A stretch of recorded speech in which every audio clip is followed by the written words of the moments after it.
Welcome everyone to another episode of Tutorial Tuesday. It is week 37, 2019. I'm glad that you're along with us. Hey, we have a ton of questions on tap, so I'll keep my announcements very short. In fact, I only have one announcement, and that is if you haven't already checked out my workshop for next June 2020 down in Torrey, Utah, you'll want to go ahead and swipe over, take a look at that. Along with myself, it'll be co-hosted by Bruce Dorn, Canon Explorer of Light, and an early mentor of mine when I started out my photography journey. So go ahead and swipe over, take a look at that, and sign up. Let's get right into your questions. Thank you very much for your compliment. The ranch that I shot this particular image at is just about an hour north of me, and I've covered this family for many years. So again, thank you very much. It's right here in Utah. These are always great questions, so thank you for asking it. The first thing that I would tell you is separate the two things. You can be a photographer, and that's fine. You can also be a small business owner, and that's a completely different world. And when we talk about marketing, when I talk about marketing, the first thing that I'll tell you is be relentless and find the clients that you want to attract. In other words, if you want to do dog photography, you're going to hang out around pet stores, and you're going to build a portfolio based around pets, or you're going to build a portfolio based around pets and dogs. Now, if you want to build your portfolio around ranch life, you need to know ranchers. So you'll need to get involved in that world, and you would hang out at places like maybe IFA or your local Western stores or something. Now, there's also paid services where they send you leads and you pay to get those leads. To be honest with you, I don't recommend those. In fact, I would much rather recommend going out and shoe leather marketing and shaking hands and giving business.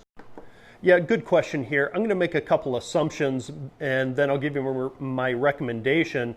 My assumption is maybe you're covering your kids' sports or something like that. Maybe you're getting a paid gig here and there. In those cases, in the assumption that I made, I would recommend the Canon 70-200 f4 IS lens. It has excellent sharpness. It's great on a crop sensor. And it's a mid-price range between the flagship 70-200 f2.8 lens. So take a look at that. You can also save yourself a bit of money by visiting my friends over at KEH.com. So take a look at them.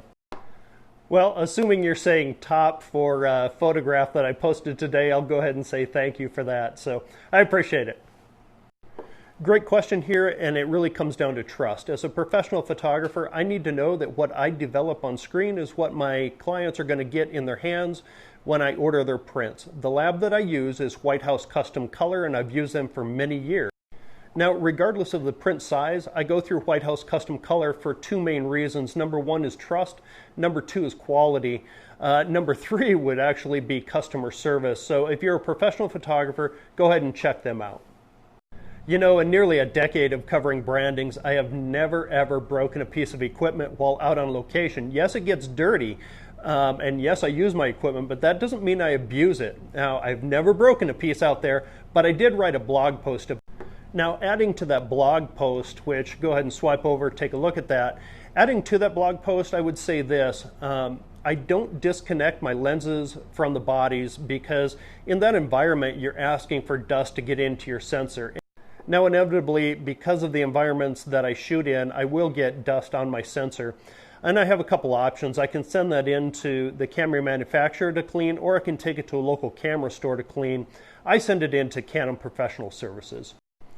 Well, at its most basic level, you want to ask your bride and groom if they have any certain attire that you want to wear. I want to be complimentary to the wedding party, but I don't want to distract, although my beard has a tendency to do that.